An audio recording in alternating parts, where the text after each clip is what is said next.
آج کے اس پرفتن دور میں دنیا پر ایک تائرانہ نظر ڈالیں تو یوں محسوس ہوتا ہے کہ ہر طرف سے اپنے حقوق کے مطالبہ کی صدا سنائی دیتی ہے۔ ہر طرف ظلم و زیادتی کا دور و دورہ نظر آتا ہے، ایک دوسرے کے حق کو مارتا ہوا نظر آتا ہے۔ ہر ایک کو دوسرے سے شکایت ہے، رعایا کو بادشاہ سے شکایت، بادشاہ کو رعایا سے شکایت، غلام کو اپنی آقا سے شکایت، آقا کو اپنے غلام سے شکایت، والدین کو اپنے اولاد سے شکایت۔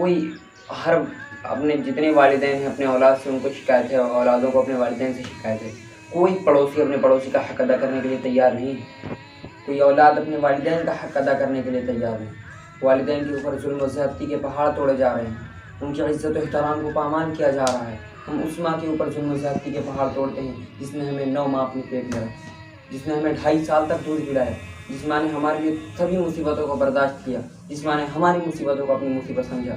مجھے بتاؤ، کیا والدین کا حق یہی ہے کہ ان کے اوپر ظلم و زیادتی کے پہاڑ توڑے جائیں، ان کی عزت و احترام کو پامال کیا جائے، ان کے ساتھ گھنونے اور ناپاک حرکتیں کی جائیں؟ نہیں میرے دوستوں، ہرگز نہیں، یہ والدین کا حق نہیں ہے۔ یاد رکھیں، جو کوئی بھی اپنے والدین کے اوپر ظلم و زیادتی کرتا ہے،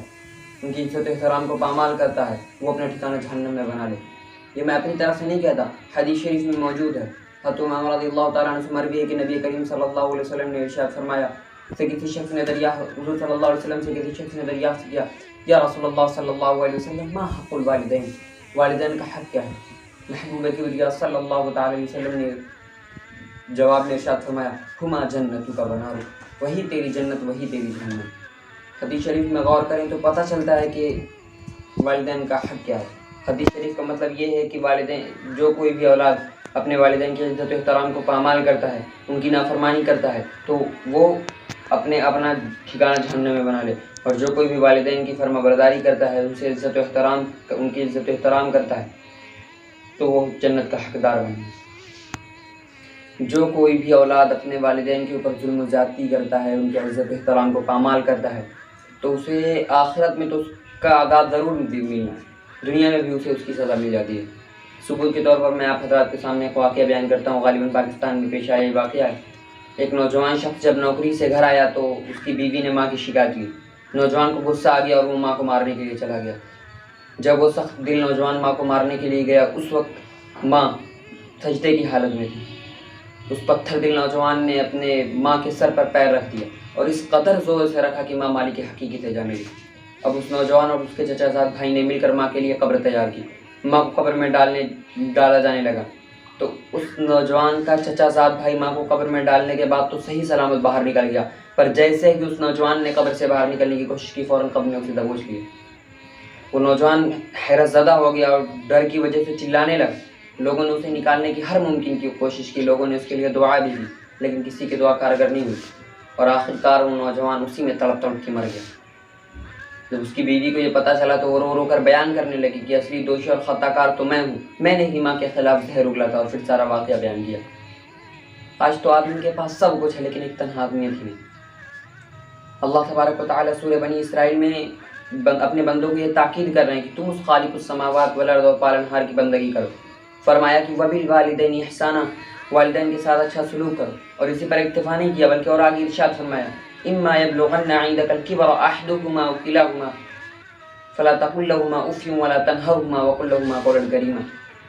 کہ اگر تمہارے والدین میں سے والد یا والدہ یا دونوں بڑھاپے کی عمر کو پہنچ جائیں تو انہیں اف بھی مت کرنا، اور نہ ہی انہیں جھڑکو، بلکہ ان کے ساتھ خوب عزت سے گفتگو کرنا، اور ان کے سامنے عاجزی کے بازو بچھا دینا، اور ان کے لیے یہ دعا کرتے رہنا، رب ارحمہما کما ربیانی صغیرا، کہ اللہ ان دونوں پر رحمت کی برسات کر جس طریقے سے ان دونوں نے مل کے مجھے بچپن میں پالا تھا۔ میرے دوستوں، والدین کی ایک بار محسن انسانی صلی اللہ تعالیٰ علیہ وسلم نے ارشاد فرمایا، اس شخص کے ناک خاک آلود ہوں، اس شخص کے ناک خاک آلود ہوں۔ تمام صحابہ کرام تڑپ اٹھے، یا رسول اللہ صلی اللہ علیہ وسلم کس شخص کے ناک خاک آلود ہوں؟ تو آپ صلی اللہ علیہ وسلم نے ارشاد فرمایا، من ادرک والدیہ عند الکبر احدہما او کلاہما ثم لم يدخل الجنہ، اس شخص کے ناک خاک آلود ہوں جو اپنے والدین میں سے والد یا والدہ یا دونوں کو بڑھاپے کی عمر میں پایا اور ان کی خدمت کر کے، ان کی فرما برداری کر کے، ان کی عزت و احترام کر کے اپنے آپ کو جنت کا حقدار نہ بنا سکے، اس شخص کے ناک خاک آلود ہوں۔ میرے دوستوں، والدین کی خدمت کرنا، ان کی فرما برداری کرنا فرض ہے، اللہ تبارک و تعالیٰ کے کلام سے ثابت ہے، محسن انسانی صلی اللہ علیہ وسلم کے کلام سے ثابت ہے، صحابہ کرام کے اقوال سے ثابت ہے، یہ مجتہدین کے اقوال سے ثابت ہے۔ جو کوئی جس اولاد سے اس کے والدین ناراض ہوں تو اللہ تبارک و تعالیٰ بھی اس سے ناراض رہتے ہیں۔ میں حوالے کے ساتھ بتاتا ہوں، ترمذی شریف جلد ثانی اٹھائیے اور صفحہ نمبر 12 پر دیکھیے، تو وہاں پر حضرت عبداللہ بن عمرو رضی اللہ تعالیٰ عنہ سے روایت ہے کہ نبی کریم صلی اللہ علیہ وسلم نے ارشاد فرمایا،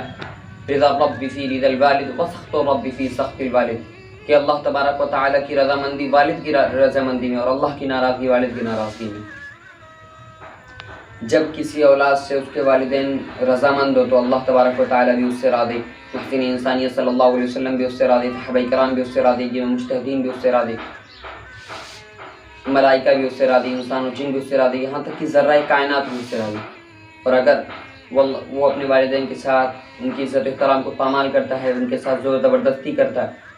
تو اللہ تبارک و تعالیٰ کی بھی اس پر لعنت، نبی کریم صلی اللہ علیہ وسلم کی بھی اس پر لعنت، صحابہ کرام کی بھی اس پر لعنت، تابعی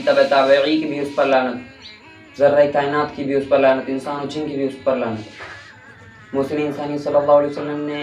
ارشاد فرمایا کہ جو کوئی بھی اولاد اپنے والدین کی طرف ایک مرتبہ محبت بھری نظروں سے دیکھتا ہے، صرف ایک مرتبہ محبت بھری نظروں سے دیکھتا ہے، تو اللہ تبارک و تعالیٰ اسے ایک حج کا ثواب دیتے ہیں۔ صحابہ کرام نے عرض کیا، یا رسول اللہ صلی اللہ علیہ وسلم، اگر کوئی نیک اور صالح اولاد اپنے والدین کی طرف 100 مرتبہ محبت بھری نظروں سے دیکھے تو کیا اللہ تبارک و تعالیٰ اسے 100 حج کا ثواب دے گے؟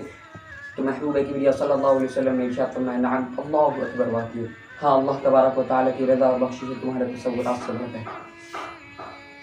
جو کوئی بھی اولاد، میرے دوستوں، ابھی میں نے پہلے بھی بتایا کہ جو کوئی بھی اولاد اپنے والدین کے ساتھ زور زبردستی کرتا ہے، ان کے عزت احترام کو پامال کرتا ہے، ان کی نافرمانی کرتا ہے، تو اسے اللہ تبارک و تعالیٰ دنیا میں بھی اس کی سزا دیتی ہے، جیسا کہ میں نے پہلے بھی ایک واقعہ بیان کیا تھا۔ ایک صحابی رسول ہے حضرت علقمہ رضی اللہ تعالیٰ عنہ، بہت نیک اور صالح انسان ہے، نمازیں ادا کرتے ہیں، زکوٰۃ دیتے ہیں، جتنے احکام ہیں اللہ تبارک و تعالیٰ کے جتنے احکام ہیں سب پہ وہ ہر ایک کام کو انہوں نے پورے اچھی طریقے سے کیا، نمازوں کو بھی ادا کرتے ہیں، قرآن بھی پڑھتے ہیں، زکوٰۃ بھی دیتے ہیں، روزہ بھی رکھتے ہیں، لیکن انہوں نے اپنی ماں کے اوپر بیوی کو ترجیح دی، جس کی وجہ سے جب ان کا آخری وقت آیا تو ان کے زبان سے روح پرواز نہیں کر رہی، روح گلے میں اٹکی ہوئی اور زبان سے کلمہ جاری نہیں ہو رہا، وہ تکلیف کی وجہ سے تڑپ رہے ہیں۔ اس واقعے کی اطلاع نبی کریم صلی اللہ علیہ وسلم کو بتایا گیا کہ حضرت علقمہ رضی اللہ عنہ کی ان کا آخری وقت ہے اور ان کے زبان سے کلمہ جاری نہیں ہو رہا، تو نبی کریم صلی اللہ علیہ وسلم نے پوچھا کہ کیا ان کے والدین زندہ ہیں؟ تو خبر دی گئی کہ والدہ زندہ ہیں۔ تو آپ صلی اللہ علیہ وسلم نے ان کی والدہ سے پوچھا کہ اے بوڑھی ماں، علقمہ کا آپ کے ساتھ کیسا سلوک تھا؟ تو انہوں نے فرمایا کہ میرا بیٹا تو بہت نیک تھا، نمازیں بھی پڑھتا تھا، روزہ بھی رکھتا تھا، زکوٰۃ بھی دیتا تھا، قرآن کی تلاوت بھی کرتا تھا، لیکن اس نے اپنی بیوی کو مجھ پر ترجیح دی۔ تو آپ صلی اللہ علیہ وسلم نے ارشاد فرمایا، اے بوڑھی ماں، آپ علقمہ کو معاف کر دیں۔ تو انہوں نے معاف کرنے سے انکار کر دیا۔ تو آپ صلی اللہ علیہ وسلم نے حضرت بلال رضی اللہ تعالیٰ کو حکم دیا کہ بلال جاؤ اور جنگل سے لکڑیاں لے آؤ، علقمہ کی ہوئی پر جلائیں گے۔ بس اتنا کہنا تھا کہ بوڑھی ماں نے فرمایا کہ میرے لخت جگر کو میرے سامنے جلایا جائے گا، تو فوراً انہوں نے کہا کہ میں نے علقمہ کو معاف کر دیا۔ بس اتنا کہنا تھا کہ حضرت علقمہ رضی اللہ تعالیٰ عنہ کے زبان سے کلمہ جاری ہو گئی، ان کی روح پرواز کی۔ میرے دوستوں، ہمیں یہ سب عبرتناک واقعوں سے ہمیں یہ چیز حاصل ہونی چاہیے، ہمیں ان عبرتناک واقعوں سے ہمیں یہ نصیحت حاصل کرنی چاہیے کہ جو اللہ تبارک و تعالیٰ والدین کا حق کیا ہے۔ ہمیں والدین کے ساتھ خوب عزت سے بات کرنی چاہیے، ان سے خوب عزت سے گفتگو کریں، ان کی فرما برداری کریں۔